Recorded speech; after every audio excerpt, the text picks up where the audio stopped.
We'll guide you through how to connect your domain to Wix. If you find this helpful, consider subscribing and liking the video. First, go to the Wix website and log into your account.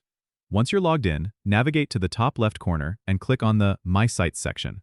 Then, find the site you want to connect your domain to and click on Select Site. Now, you're on your site dashboard. Look for the Settings option on the left-hand menu and click on it.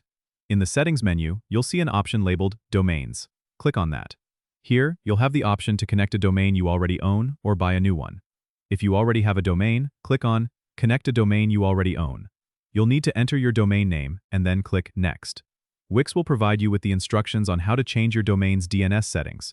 This usually involves logging into your domain registrar's website and updating the DNS records to point to Wix's servers. Follow the instructions provided by Wix carefully. Once you've updated your DNS settings, go back to the Wix dashboard and click on Verify Connection. This process can take up to 48 hours, so don't worry if it doesn't connect immediately. If you encounter any issues, Wix has a helpful support team and a detailed help center that can guide you further. Don't forget to subscribe and comment if this helped you out.